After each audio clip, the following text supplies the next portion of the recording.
uphold our democratic institutions, and even make the ultimate sacrifice without hesitation. Doing this is not for personal glory, but a steadfast commitment in protecting the people and securing the state.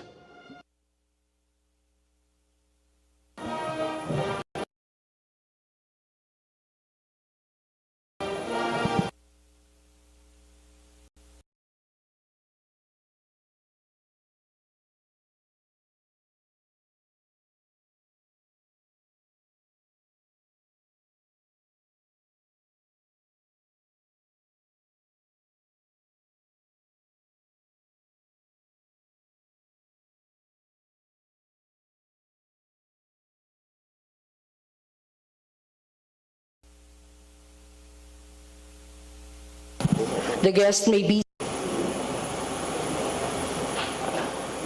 the Troop Commander for the ceremonies, Lieutenant Colonel Jamal M. Bonza of the Security and Escort Battalion, Installation Management Command, Philippine Army. At this point, he will render a report to the reviewing officer.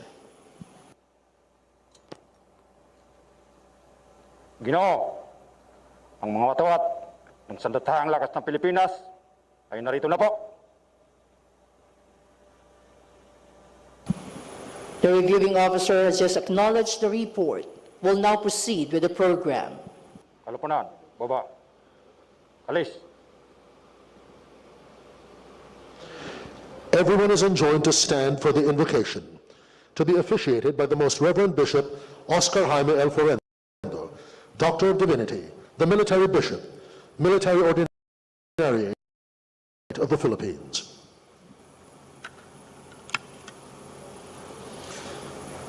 Let us put ourselves in God's presence. In the name of the Father, and of the Son, and of the Holy Spirit. Almighty Father,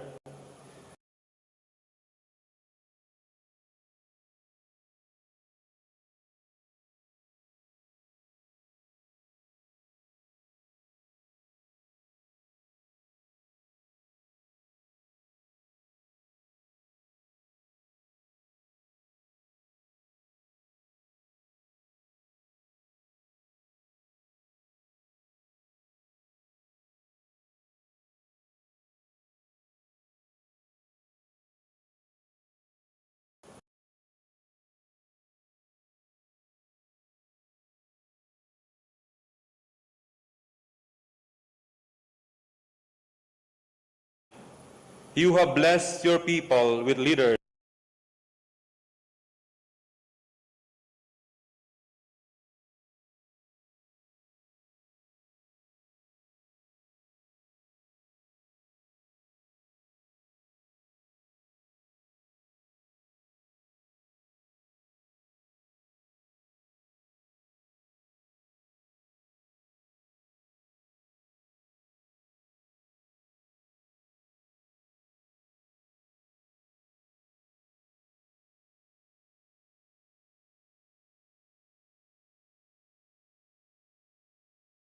who were vested of the civilization of love.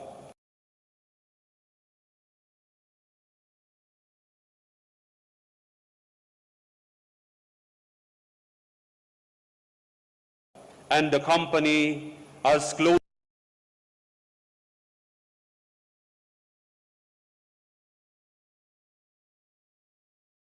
Rodrigo Roa Duterte, our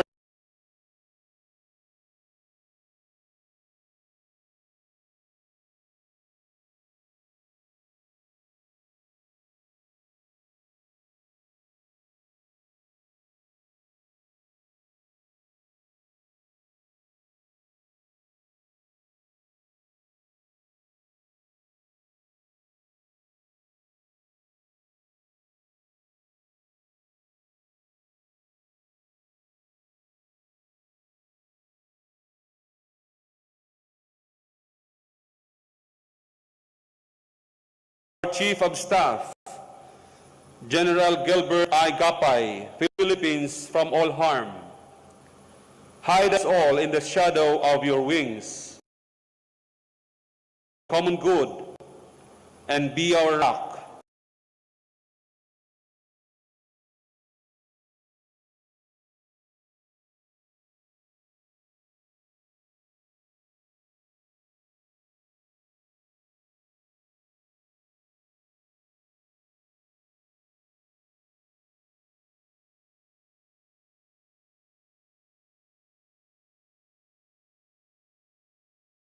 In the midst of the challenges we face.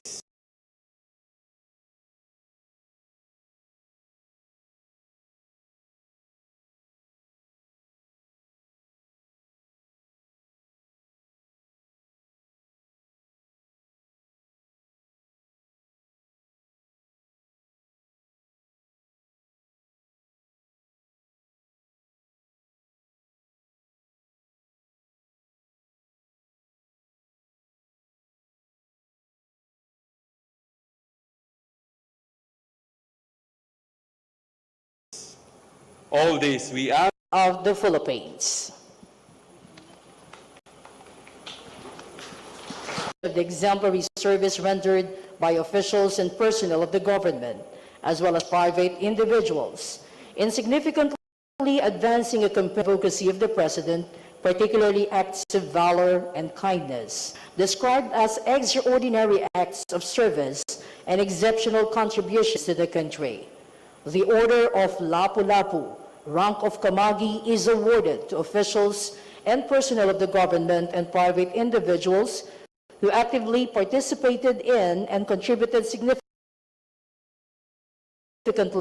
to an activity pursuant to a campaign or advocacy of the President.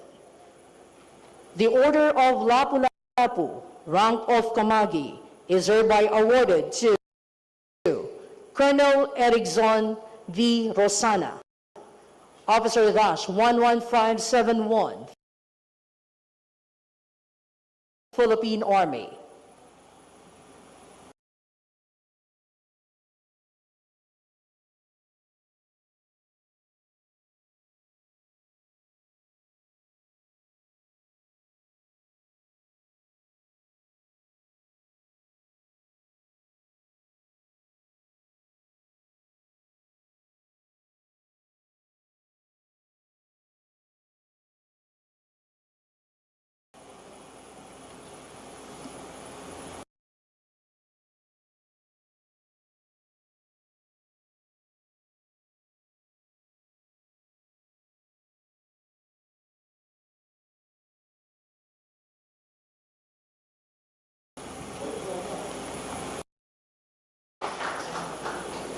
And Sergeant Dandin D. Las, the unit awardees, courtesy of the President of the Philippines.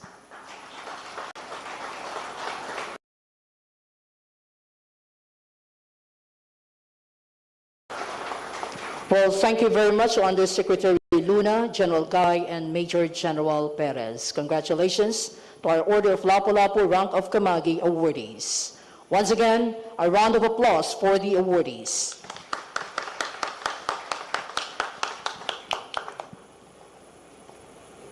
At this juncture, may we now call on the Secretary of National Defense, Delphine N. Lorenzana, Department of National Defense, to introduce our Secretary, or to introduce our guest of honor and speaker.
with the most daunting health crisis in recent history.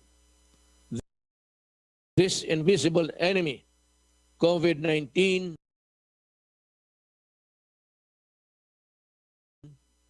caused a global pandemic that swept across the world and radically changed our way of life.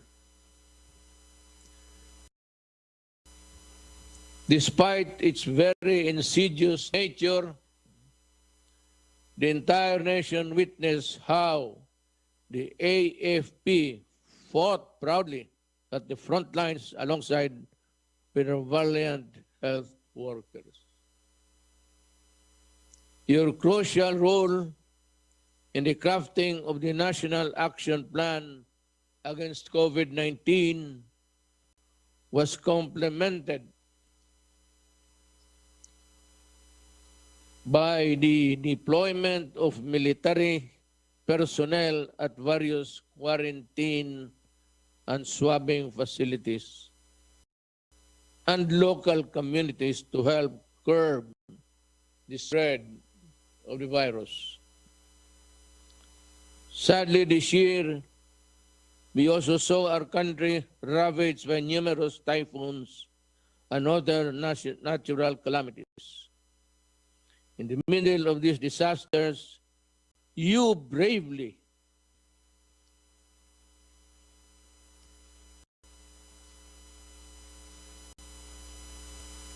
shielded our people from harm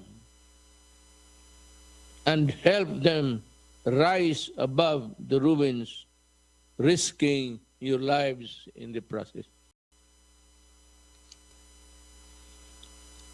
On behalf of a grateful nation, I express my most profound gratitude to you for your willingness to serve at front lines as our nations face these natural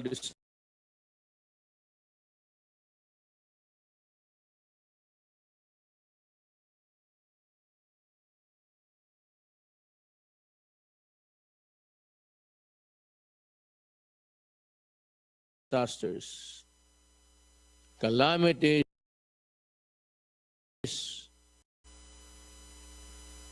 the AFP even more responsive situations. I therefore reiterate my unyielding commitment to pursue the full implementation of continued that will enable you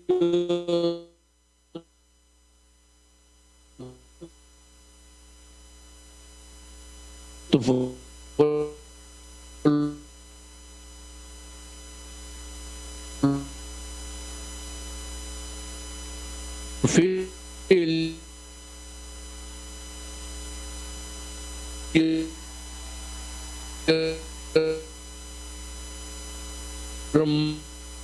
mandate.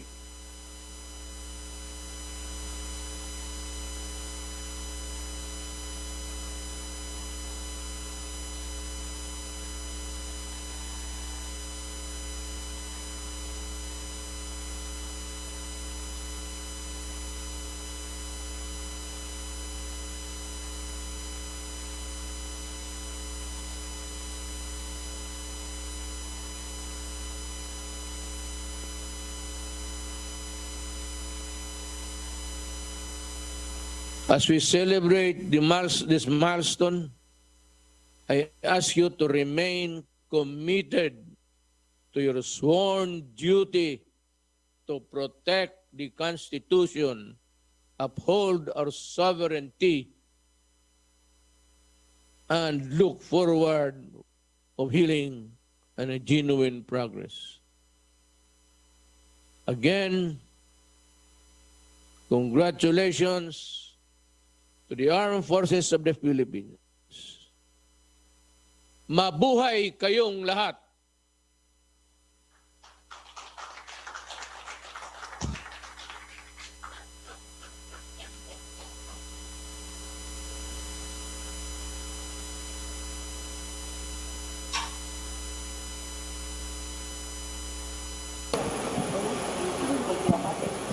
Thank you very much to President Rodrigo Roa Duterte, President of the Philippines. Once again, a big hand for President Duterte.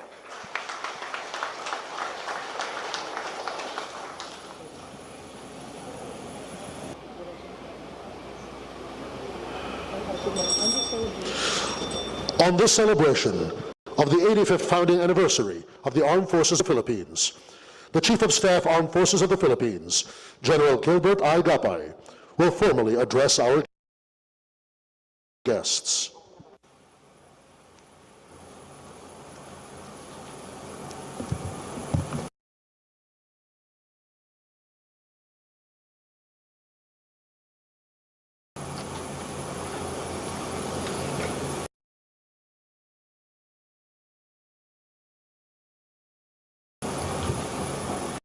Much for gracing this momentous occasion.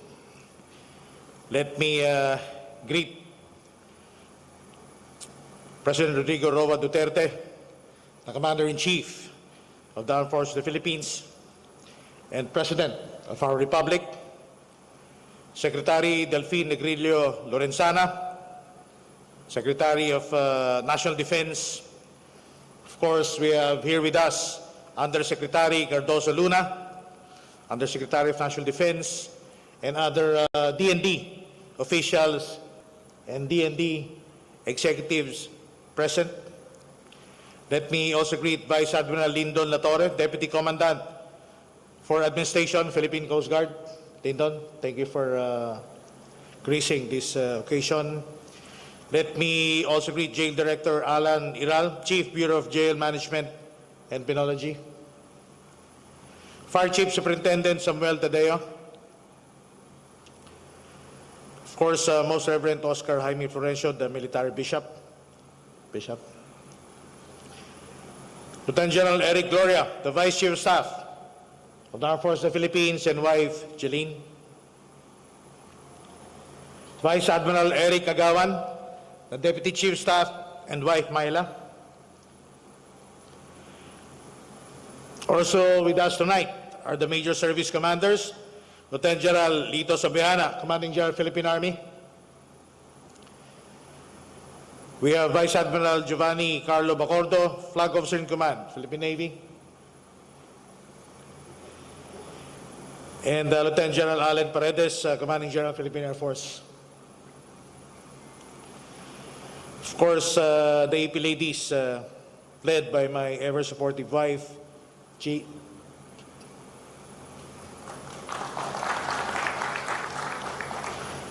Let me also greet the AP Sergeant Major, First Chief Master Sergeant Alan Takayanan. Alan. Mr. Jesse Boy Sarmiento, the Acting Chief, Civilian Personnel Affairs Division, OG1.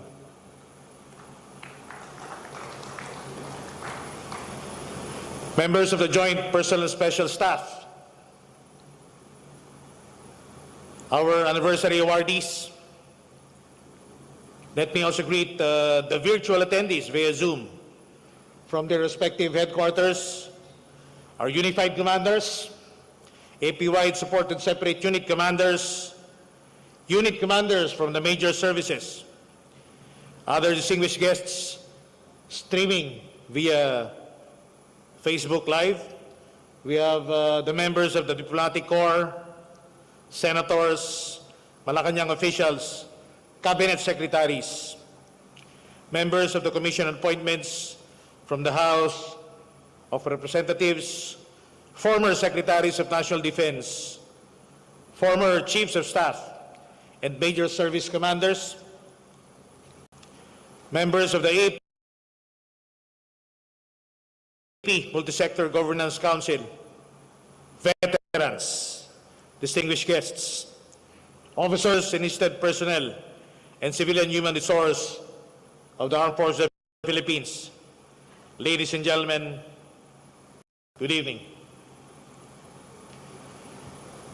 The Second World War, the Korean War, the Zamboanga Siege, the Battle of Marawi, these are just some of the battles that the Armed Forces of the Philippines has bravely fought for the sake of peace and freedom.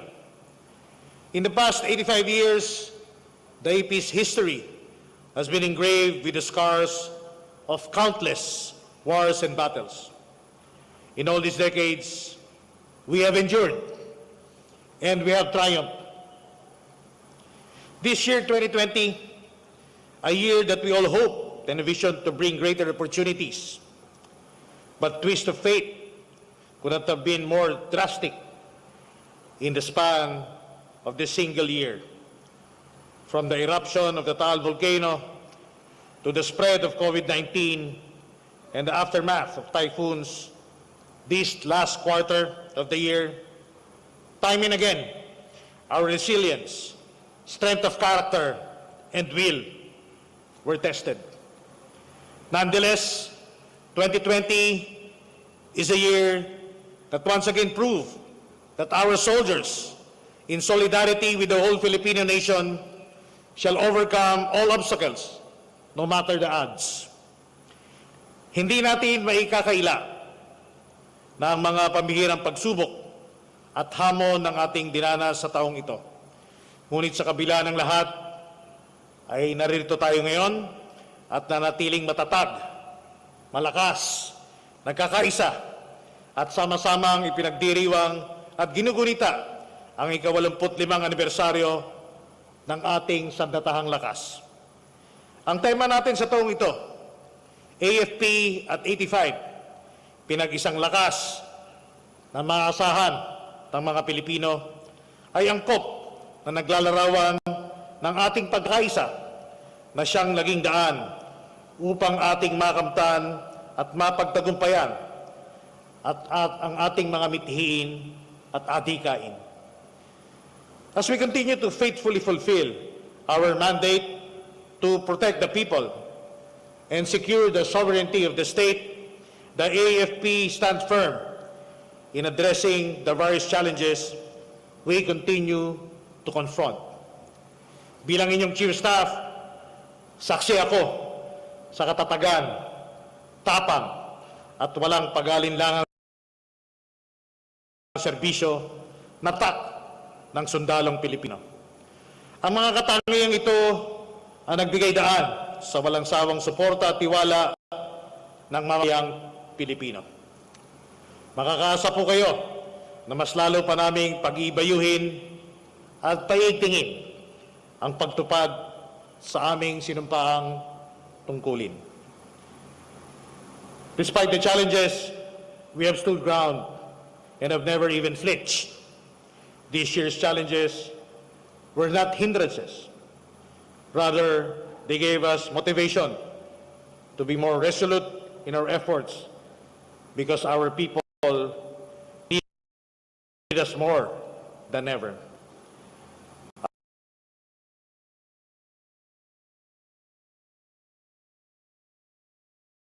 Allow me then to highlight some of the milestones and achievements of the AFP, the armed capabilities of the CPP-NPA,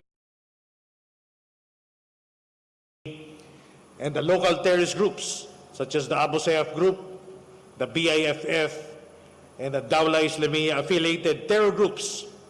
Their manpower, firepower, and mass-based support are on the decline. They are experiencing leadership vacuum, and their recruitment and extortion activities were likewise negated. We can now see light at the end of the tunnel, and we are confident that these internal armed conflicts will be permanently put to rest before the President's term ends in 2022. On our modernization efforts, we continue to set our sights toward improving our competencies and interoperability. The AFP acquired several big-ticket items that greatly improve our joint capabilities. These include the Philippine Navy's first missile-capable frigate, BRP Jose Rizal, and fast attack crafts, the FA-50 jets, Super Tucano ground attack aircraft, and recently the S-70I Black Hawk combat utility helicopters of the Philippine Air Force. And soon to be delivered to the Philippine Army are light tanks, self-propelled artillery pieces, and modern riverine equipment. With all these acquisitions, the AFP continues to build its momentum and is steadily moving forward towards the realization of our modernization goals and objectives. I am proud to report that with this equipment, we have once again established effective presence in the West Philippine Sea in assertion of our sovereignty. In our pursuit of genuine transformation, we consistently and persistently committed to the highest standards of excellence, professionalism, and good governance. Through the AP Transformation Roadmap, AP units and offices strive for organizational change and reform. On education and training, the AP continued to sustain numerous reforms to ensure that our educational institutions will produce soldiers who will remain responsive and relevant to the demands of an ever-changing security environment, and whose honor, integrity, and sense of accountability will remain intact in the face of uncertainty. On the well-being and morale of our troops, the AAP focused on addressing one of the often overlooked health issues of the active and retired soldiers, post-traumatic stress disorder, through the comprehensive mental health program that will provide goal-directed resilience and psychological interventions for both active and retired soldiers who are suffering from mental health disorders. On our commitment to forge partnerships with stakeholders at all levels of society, efforts have been conducted in partnership with various national government agencies, the private sector, and international friends and allies. We, your AFP, acknowledge these partnerships as crucial and indispensable in our whole-of-nation approach as we work for the people's interests. We salute all our partners and stakeholders who heeded the call of humanitarianism and patriotism. Your selflessness is worthy of emulation and definitely remains a source of inspiration for men and women on the ground to better perform their duties in winning this collective fight against the challenges to our security and stability.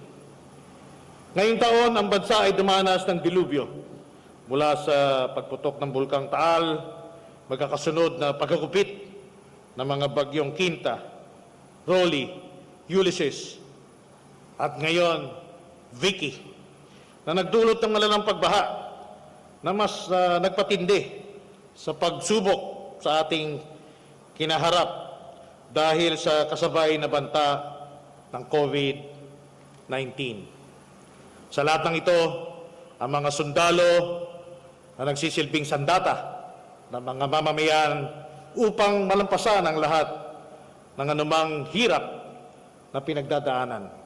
Patunay na kahit anumang oras, ang mga sundalo ay maaasahan para sa ikauunlad ng bayan.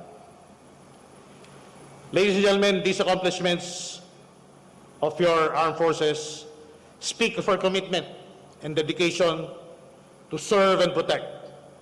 The wars and battles in the AP's history have successfully honed each Filipino soldier with unwavering tenacity and resilience. as your AFP continues to professionalize, evolve, modernize, and adapt, the people's trust and support have given us inspiration and motivation to address current and emerging threats to our national security. However, we are aware that there is still so much to be done to enable us to sustain the momentum of our operations and to realize our ultimate objective of attaining genuine peace and development for our country and for the Filipino people. Rest assured that we will continue to perform our mandated task of protecting the Filipino people and securing the state in order to ultimately realize the Filipinos' vision of a secure, peaceful, vibrant, modern, and prosperous nation. On that note, let me take this opportunity to express our profound gratitude to everyone who has journeyed with us these past 85 years. To our Commander-in-Chief, President Rodrigo Roa Duterte, for continuously believing in the endless capacities of the Filipino soldiers. Maraming salamat po, mahal na Pangulo. To the Secretary of National Defense, Secretary Delphine Lorenzana, for your valuable guidance and constant support.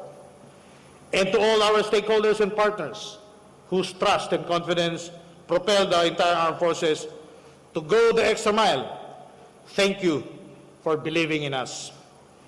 And to all our gallant soldiers, airmen, sailors, and Marines whose duty, sacrifice, and commitment have made the AFP's successes possible. My utmost respect and admiration to all of you. I cannot overemphasize that the year 2020 has been very challenging and difficult for each and every Filipino. Nevertheless, we give our full assurance that your AFP will always be ready to adapt, change, and transform as we come closer to realizing our vision to become a world-class armed forces that is truly a source of national pride. Muli, sa inyong lahat, maraming salamat sa inyong pagdalo. Mabuhay ang Sandatang Lakas ng Pilipinas. Mabuhay ang lahat ng sundalong Pilipino. Thank you very much to Chief of Staff, Armed Forces of the Philippines, General Gilbert I. Gapay. We now invite your attention to the screens as we give you the triumphs and victories that the Armed Forces attained despite the challenges through an audiovisual presentation, the AFP Through the Years.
pasabog ng Bulkang Taal kaninang mag-aalas 3:30 ng madaling araw. Kitang-kita ang pinsalang idinulot ng pag-aalburuto ng Bulkang Taal.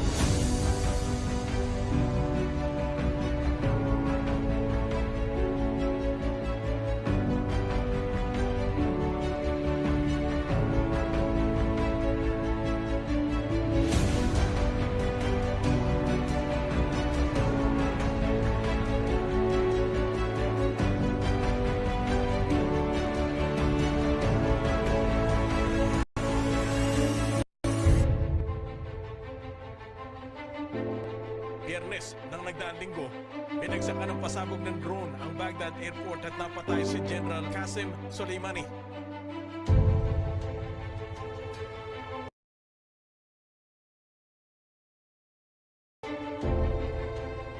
Naval Task Force in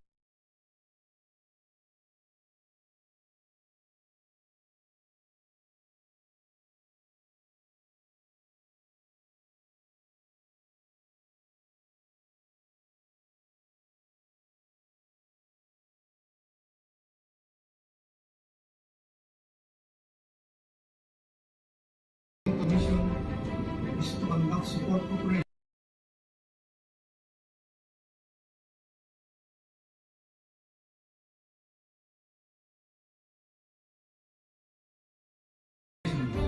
crossings.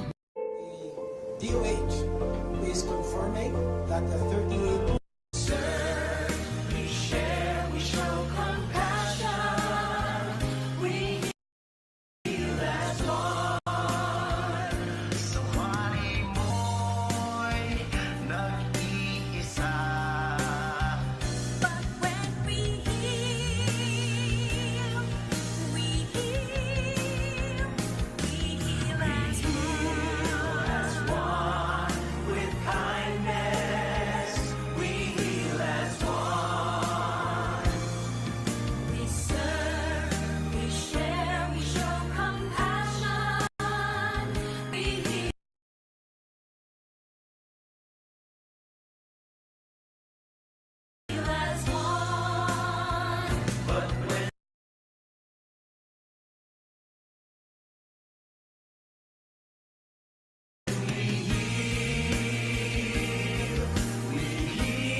Nalubog sa baha ang maraming bayan sa Luzon.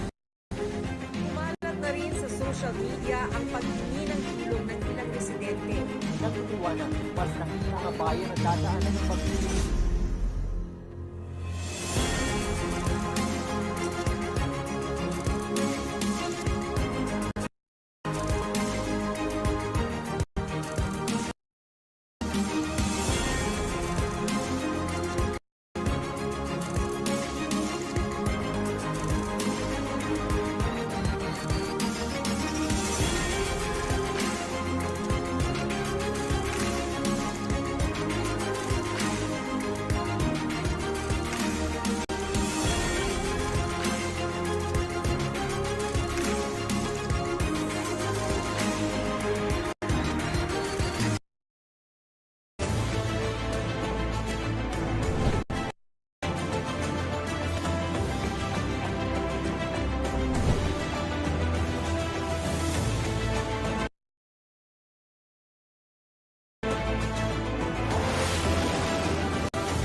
Undersecretary Cardozo M. Luna of the Department of National Defense is requested for the presentation.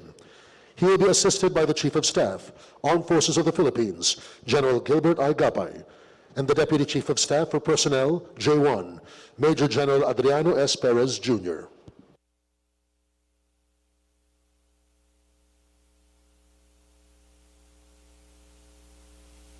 Joint Special Operations Unit 1. Joint Special Operations Unit 1.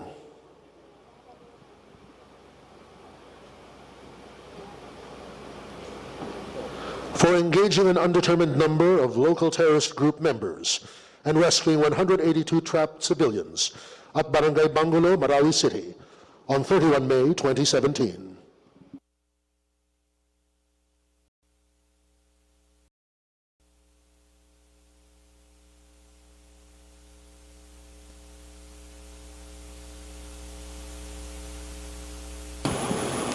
Joint Special Operations 2.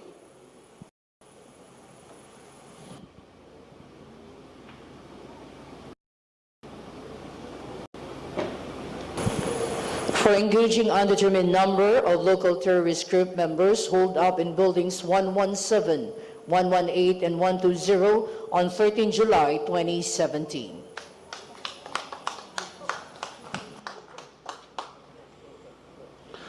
Joint Special Operations Unit 3.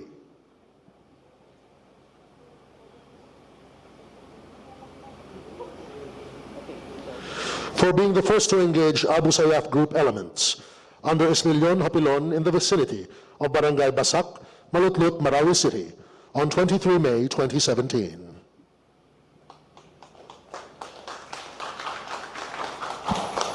First Scout Ranger Battalion, Philippine Army.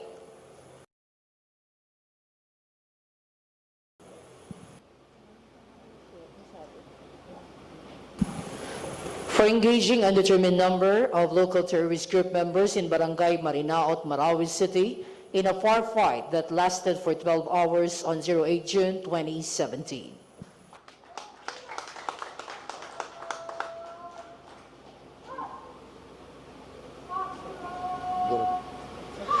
Second Scout Ranger Battalion, Philippine Army.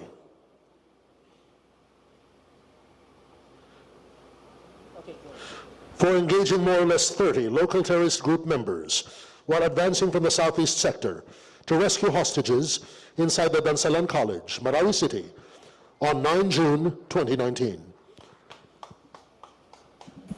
Third Scout Ranger Battalion, Philippine Army.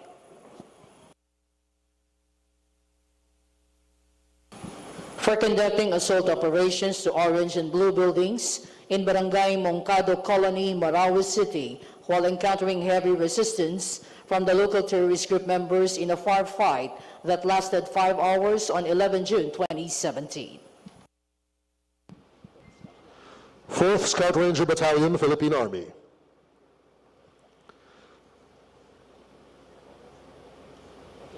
For engaging local terrorist group members in buildings 257, 570, and 590 in Barangay Poblacion, Marawi, while preventing the stronghold of local terrorist group members in the said area on 14 July 2017. First Infantry, always 1st Battalion, Philippine Army. For conducting clearing operations in support of joint law enforcement operations at Barangay Saber, Marawi City, which led to the rescue of 5 trapped civilians, recovery of various firearms, communication equipment, and war material on 07 June 2017. 10th Infantry, Steady On Battalion, Philippine Army.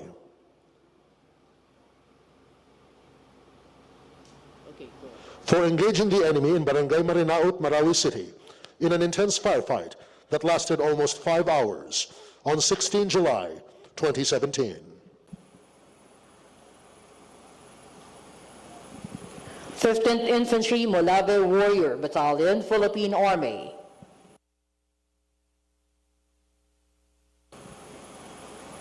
For conducting assault operations in joint operations with other units to clear buildings 381, 382, 383, and 384 in their sector on 28 June 2017. 44th Infantry, Agile and Stable Battalion, Philippine Army. For reinforcing troops of Scout Ranger Class 200 and 14 Scout Ranger Company, under fire from more or less 150 local terrorist group members in Bangulo area, Marawi City, on 25 May 2017. 49th Infantry, Good Samaritans Battalion, Philippine Army. For rescuing 10 trapped civilians who were trapped at the start of the conflict while conducting clearing operations in Barangay Amolong, Marawi City on 01 June 2017. 51st Infantry, Fuerte Uno Battalion, Philippine Army.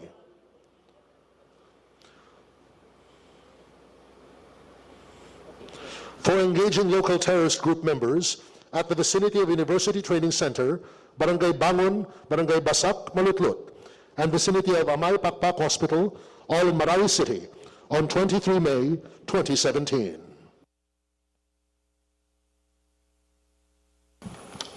th Infantry Vigilant Battalion, Philippine Army. For conducting assault operations to more or less 100 local terrorist group members led by Isnilon Hapilon at Amay Pakpak Memorial Hospital, Marawi City, resulting to the recovery of various ammunition and improvised explosive devices on 24 May 2017. 65th Infantry, Stalwart Battalion, Philippine Army.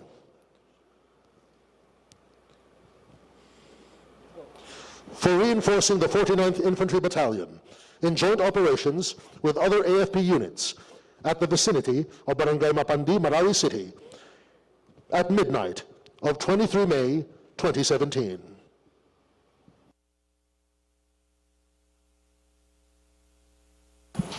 th Infantry Bantaylaya Battalion, Philippine Army.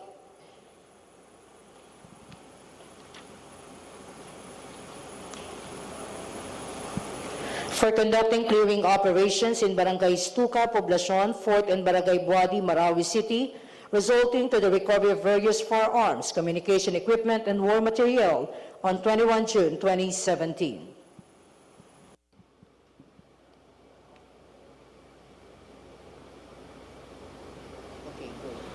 Sixth Civil Military Operations, Kasanga Battalion, Philippine Army.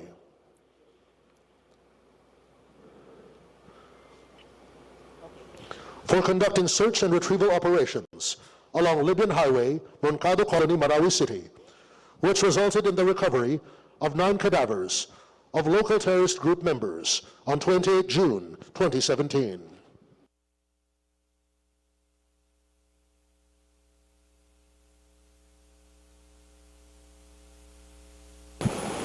Civil Military Operations Regiment, Philippine Army.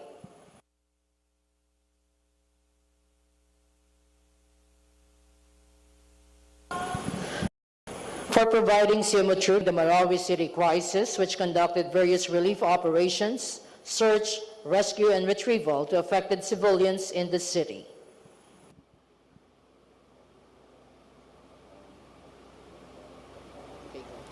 First Mechanized Lakan Battalion, Philippine Army.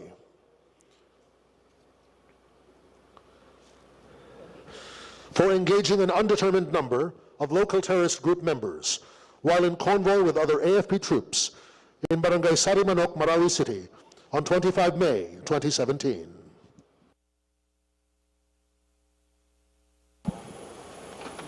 Second Mechanized Makasag Battalion, Philippine Army.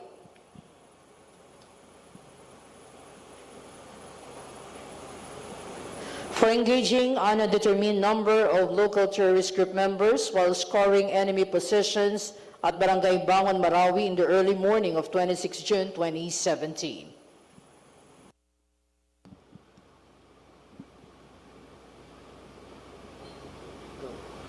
Fourth Mechanized Kalasag Battalion, Philippine Army.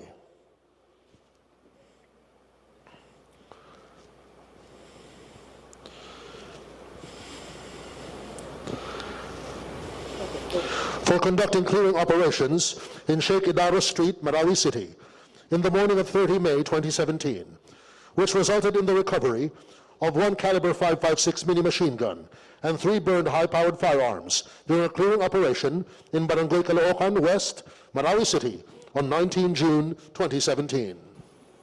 1st Field Artillery BDM Battalion, Philippine Army.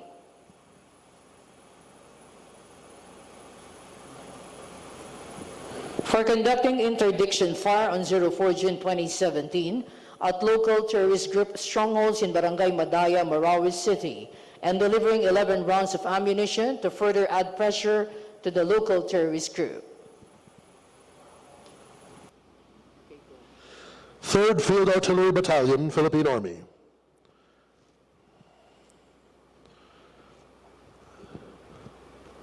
For conducting interdiction fire on 4 June 2017 at local terrorist group strongholds in Barangay Madaya, Marawi City, and delivering 11 rounds of HE ammunition to further add pressure to the local terrorist groups. 4th Field Artillery Strike from Afar Battalion, Philippine Army.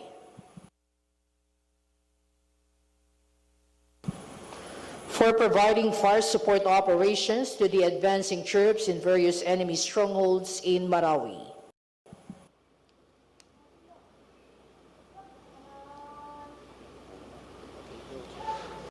Marine Battalion Landing Team 5, Philippine Marine Corps, Philippine Navy.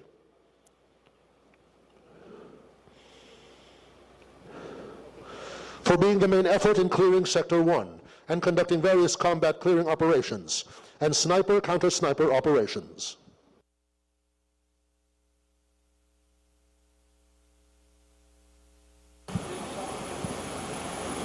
Marine Battalion Landing Team 7, Philippine Marine Corps, Philippine Navy.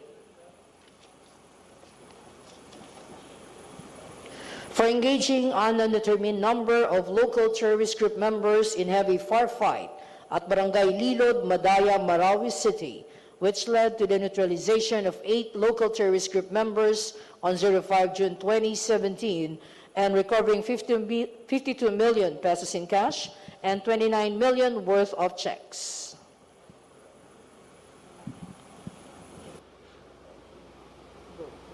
Marine Battalion Landing Team 10, Philippine Marine Corps, Philippine Navy.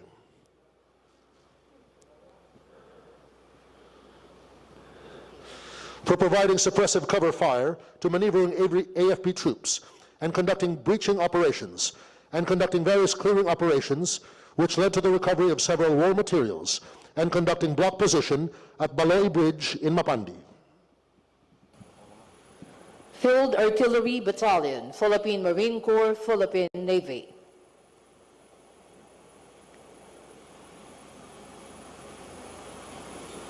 For providing fire support operations to the advancing troops in various enemy strongholds in Marawi.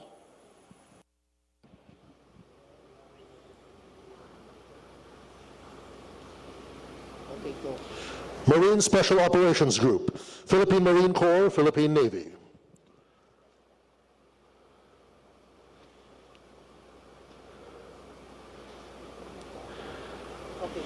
For conducting combat clearing operations, focused military operations, and sniping and counter-sniping operations, which led to the neutralization of a number of enemy combatants.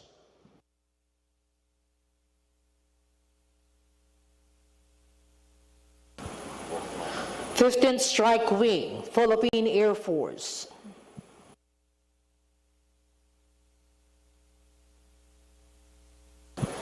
For conducting airstrikes, which provided the Armed Forces of the Philippines ground troops an opportunity to clear structures identified as enemy positions.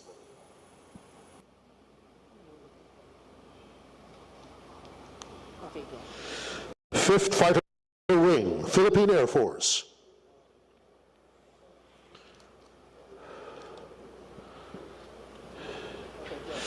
For conducting airstrikes, which provided the AFP ground troops an opportunity to clear structures. As one of the frontline Philippine Air Force assets, uniquely performing flight missions with the ground operating troops.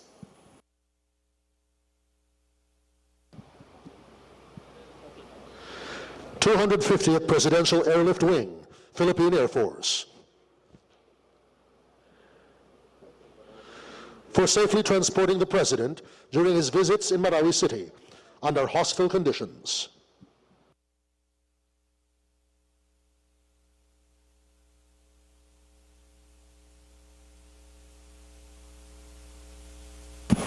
Seventeenth Special Operations Wing, Philippine Air Force.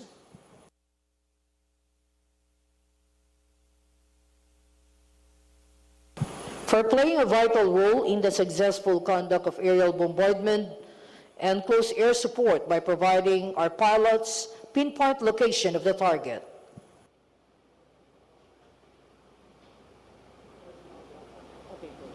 Two 220th Airlift Wing, Philippine Air Force.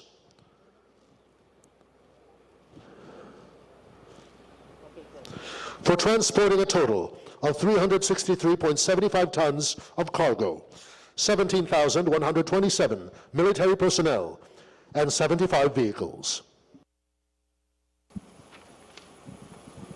Congratulations to all the awardees. Thank you very much to Undersecretary Luna, to General Gapay, and Major General Perez.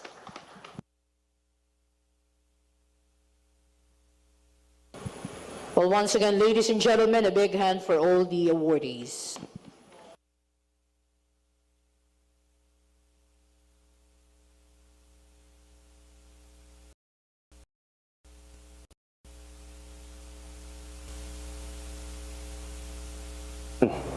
Handa. Dala. Kalis.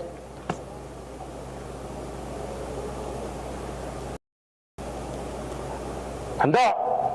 Dala. Patap!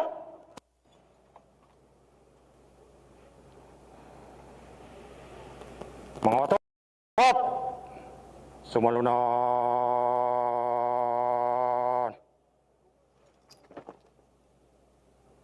Good! 6, 7,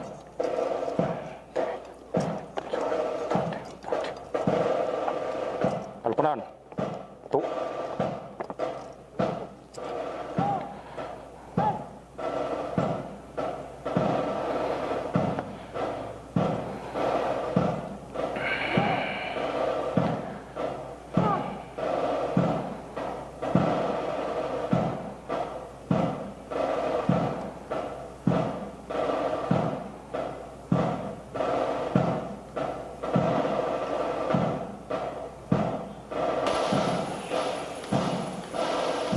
Ladies and gentlemen, as we value the sacrifices of our soldiers, may they inspire us more to continue in pursuit of one effort, one force towards peace, development, and progress. Pasulong.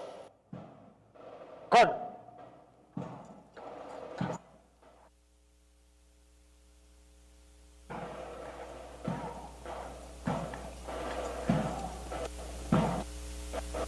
Alpunan. 2.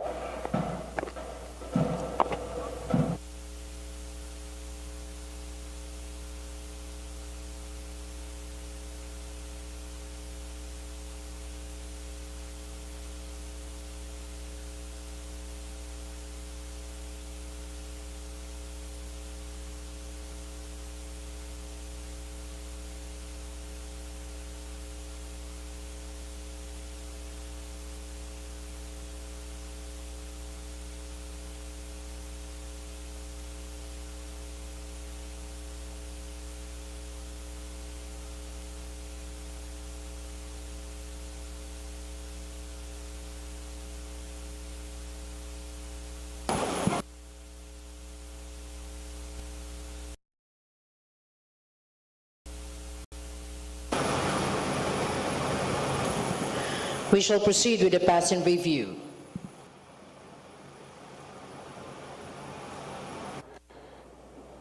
Kalpunan. Handa. Dala. Kalis. Kalpunan. Sa malikod ko. Cut!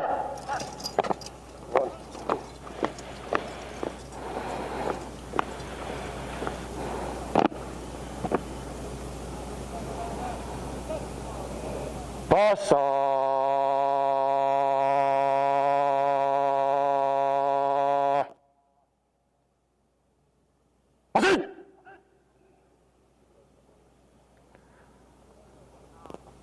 Harap sa kanan.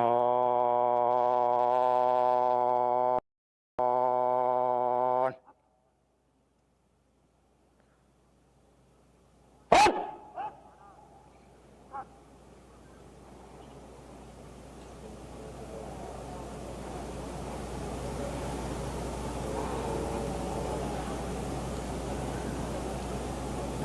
Handa! Dala! Patawat!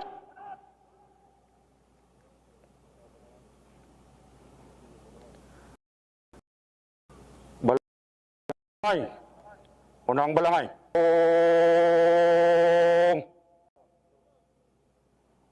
God!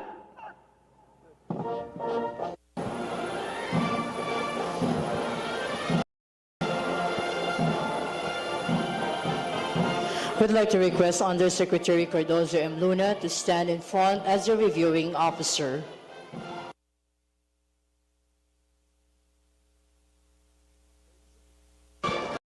Ladies and gentlemen, let us ponder on this year's anniversary. AFP at 85, Pinag-isang Lakas, Maaasahan ng Pilipino.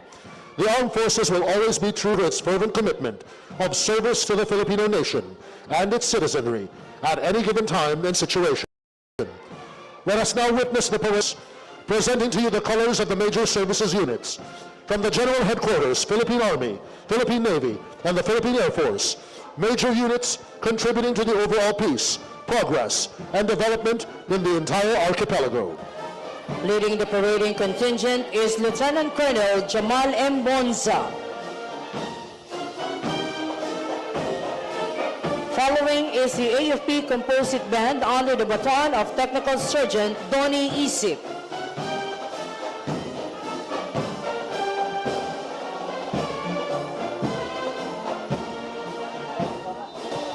Over the years, as the global and national socio-political environment, as well as the pandemic and natural disasters confronting our nation evolves, and in the process brings new challenges, the Armed Forces has devoted its energy in transforming itself, holding fast to still relevant traditions, while shutting off those that need reform. The Armed Forces of the Philippines was once a force for independence against foreign powers and crusaders, for the sovereignty of the Filipino people, but now it is a vanguard for external security, bringing peace to Filipino communities across the archipelago and paving the way for an environment conducive to unbridled prosperity. The AFP has been the Filipino people's staunchest defender and protector from any threat, guided by the light of justice and law.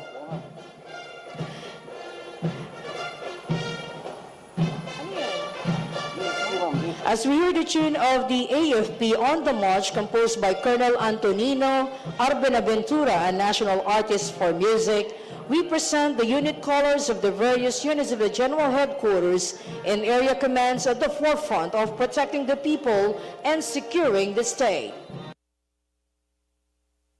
The color contingent consists of 7 unified commands as force employer: the Northern Luzon Command, Southern Luzon Command, Western Command, Central Command, Eastern Mindanao Command, Western Mindanao Command, and the Joint Task Force National Capital Region. Added to these are 18 AFP-wide support and separate units. As we listen to the Philippine Army March dedicated to the men and women of this Ground Warfare Command, composed by national artist Colonel Antonino Benaventura, we have the Army's color contingent coming in consists of the 4 functional commands: Installation Management Command, Army Support Command, Training and Doctrine Command, and the Army Reserve Command. With 18 ground operating units, 11 infantry divisions, 1 armored division, 5 engineer brigades, and 1 brigade combat team, and 9 specialty enablers, and 5 Philippine Army-wide service support and separate units. The Army has been a beacon of hope and progress and has contributed to strengthening Filipino institutions, communities, and individuals by advocating for personal governance and by rebuilding itself into an organization loved by the people. The audience is requested to rise for the passing of the national colors.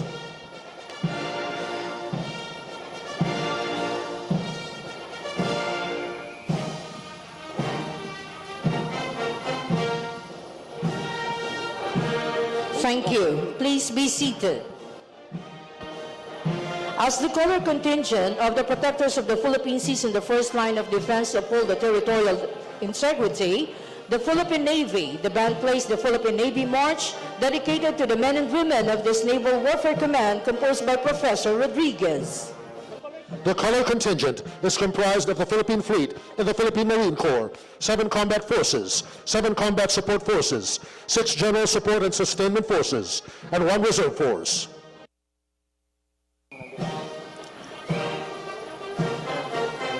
This time, as we listen to the Philippine Air Force March music composed by Colonel Antonino Benaventura and lyrics by the first conductor, Colonel Lauro Abanyo, we give tribute to the men and women of the Aerial Warfare Command.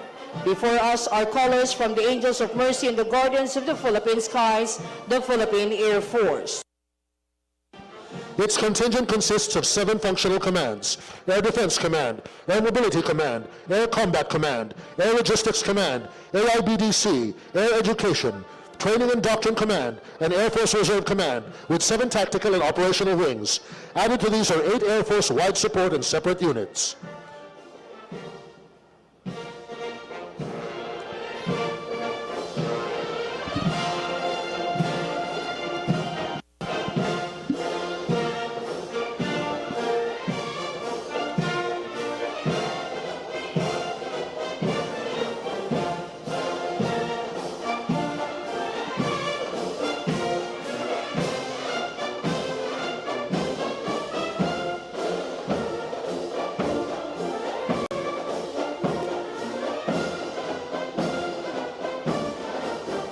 You have just seen a segment of the armed forces pass before you.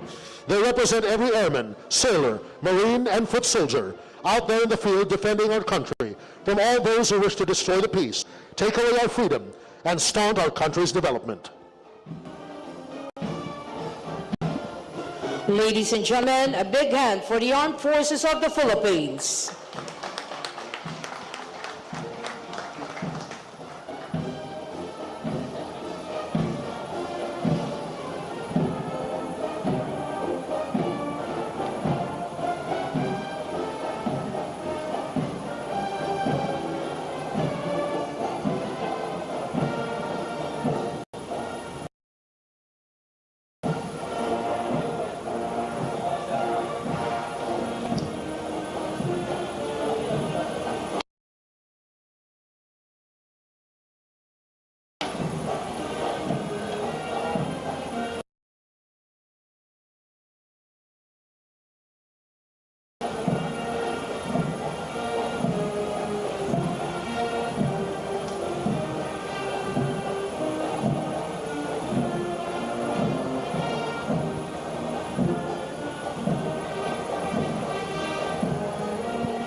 The Troop Commander, Lieutenant Colonel Jamal M. Bonza, will report the termination of this ceremony.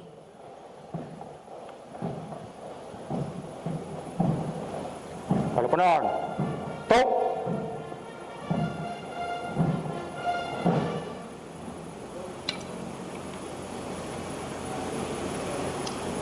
Ginoo, tapos na po ang pagtatanghal.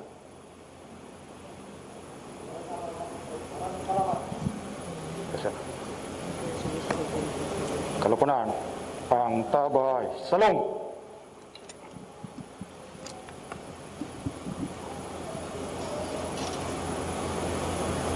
Handa!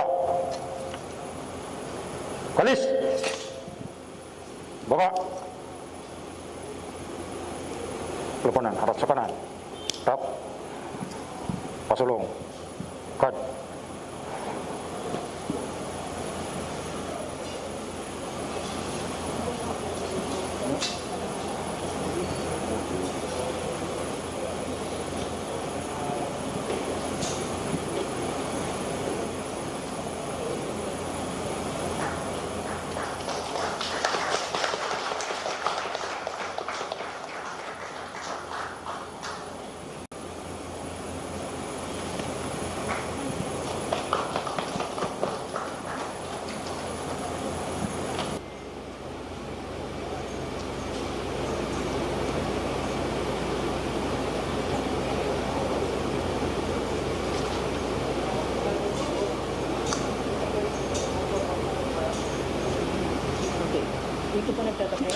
Dito po nagtatapos ang ating pagdiriwang ng ika-85 taong anibersaryo ng Sandatahang Lakas ng Pilipinas.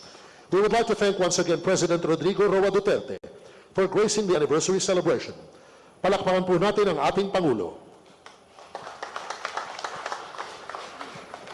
Gayon din po, nais naming pasalamatan ang kalihim ng Tanggulang Pambansa, Kalihim Delphine N. Lorenzana at Undersecretary Cardozo M. Luna ng Kagawaran ng Tanggulang Pambansa.